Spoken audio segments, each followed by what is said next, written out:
வளர்த்த மொழி சங்கென முழங்கும் மொழி அகத்தியன் தொட்டியிலிட்டு தொல்காப்பியன் தாளாட்டி கம்பன் சீராட்டி மூவேந்தர் பாராட்டி வருடங்கள் 2000 கடந்தாலும் இன்றும் கன்னித் தமிழாய் செந்தமிழாய் வாழ்ந்து வரும் என் தாய்மொழியாம் அன்னை தமிழால் அனைவரையும் வணங்கி திக்கட்டும் ஒளிக்கட்டும் பெண்ணியம் மங்கையராய் பிறப்பதற்கே நல்ல மாதவம் செய்திடல் வேண்டுமம்மா என்ற கவிமணி தேசிய விநாயகம் பிள்ளை பாடிய பெண்களுக்கான இந்த மகளிர் தின விழாவிற்கு வருகை தந்து பட்டாம் பூச்சிகளாய் மின்மணி பூச்சிகளாய் இவ்விழாவை அழகுபடுத்திக் கொண்டிருக்கும் உங்கள் அனைவருக்கும் கனிவான காலை வணக்கத்துடன் என்னுடைய மகளிர் தின நல்வாழ்த்துக்களை கூறிக்கொண்டு கவிதையை தொடங்குகின்றேன். தலைப்பை கேட்டவுடன் சற்று தடுமாறி போனேன். இதை கூறுவதா என்று அல்ல, எதை கூறுவது என்று. ஏனெனில் எத்தனை தியாகங்கள், எத்தனை போராட்டங்கள் இந்த அன்னையின் வாழ்க்கையில்.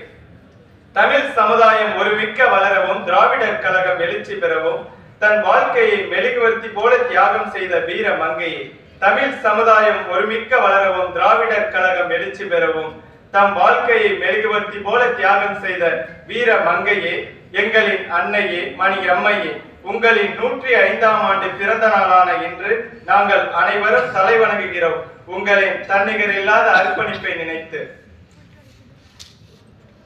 ஆண்களின் ஆதிக்க களமான அரசியல் அரங்கத்தில் முதல் பெண் தீபமாக பிரகாசித்த தீப ஜோதியே, ஆண்களின் ஆதிக்க களமான அரசியல் அரங்கத்தில் முதல் பெண் தீபமாக பிரகாசித்த தீப ஜோதியே, இளமையை துறந்து திராவிடர் இயக்க தொண்டில் தன்னை ஈடுபடுத்தி இறுதி வரை திராவிடர் கழகத்தை கட்டி காத்த அன்னையே, இளமையை திறந்து திராவிடர் இயக்க தொண்டில் தன்னை ஈடுபடுத்தி இறுதி வரை திராவிடர் கழகத்தை கட்டி காத்த அன்னையே, உம்மை வாழ்த்தி வணங்குகின்றோம்.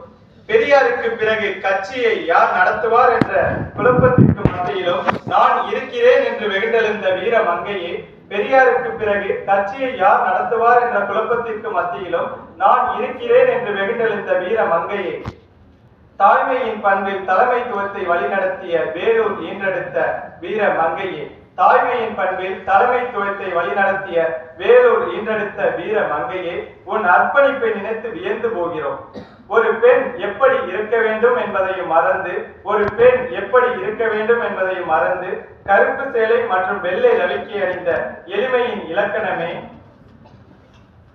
என் கடன் பெரியார் பணி செய்து கிடப்பதே என்று சொல்லியது மட்டுமல்லாமல் செய்து காட்டிய பெருமைக்கு உரியவரே, பெரியாரின் இயக்க தொண்டராக, ஐயாவின் நல காவலராக, ஐயாவின் மறைவிற்கு பிறகு அவர் விட்டு சென்ற திராவிடர் இயக்கத்தின் தன்னிகரில்லா தலைவியே, உம்மை வாழ்த்த எனக்கு வயதில்லை, அதனால் வணங்கி மகிழ்கின்றேன். ஈரோடு மைந்தனின் இணையில்லா வேட்கையில் அவதரித்த அற்புத அன்னையே, வேலூர் கண்டெடுத்த வீர மங்கையே, ஈரோடு மைந்தனின் இணையில்லா வேட்கையில் அவதரித்த அற்புத அன்னையே, வேலூர் கண்டெடுத்த வீர மங்கையே, பெண்ணுரிமைக்கு முன்னுரிமை கொடுத்த பகுத்தறிவு சூரியனின் மறைவிற்கு பிறகு கழகத்தை கட்டி காத்த கழக தேவியே, பெண்ணுரிமைக்கு முன்னுரிமை கொடுத்த பகுத்தறிவு சூரியனின் மறைவிற்கு பிறகு கழகத்தை கட்டி காத்த கழக தேவியே, வரலாற்றை ஒருவர் உருவாக்கினால் அது பிறப்பின் சிறப்பு, ஆனால் அந்த வரலாறே ஒருவரை உருவாக்கினால் அதுதான் வரலாற்றின் சிறப்பு. இதுதான் அன்னை மணியம்மையின் சிறப்பு.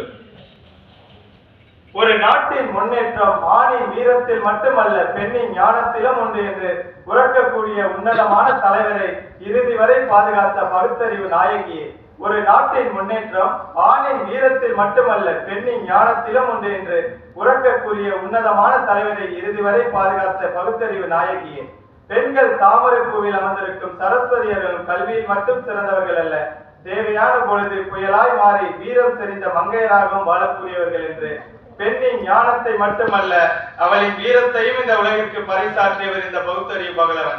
அவரை இறுதி வரை மடி சுமந்து பார்த்து கொண்ட தாய்மையின் பண்பே, உம்மை போற்றி வணங்குகின்றோம்.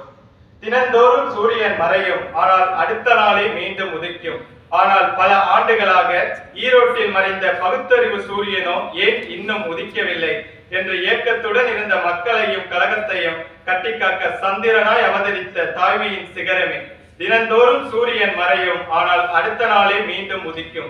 ஆனால் பல ஆண்டுகளாக ஈரோட்டில் மறைந்த பகுத்தறிவு சூரியனோ ஏன் இன்னும் உதிக்கவில்லை என்று ஏக்கத்துடன் இருந்த மக்களையும் கழகத்தையும் கட்டிக்காக்க சந்திரனாய் அவதரித்த தாய்மையின் சிகரமே, அகவொளியை ஒளிர்விக்க பேரறிவாளனாக தோன்றிய அந்த பகுத்தறிவாளனின் ஒரு குரலாக நின்று கூறுகிறேன். வன்முறைகள் பல கண்ட இந்த வரலாறு எழுதட்டும், வீறு கொண்ட மங்கையை இனி தீண்டாதீர்கள் என. பெண்ணியத்தை நேசிப்போம், பெரியாரின் கொள்கைகளை சுவாசிப்போம்.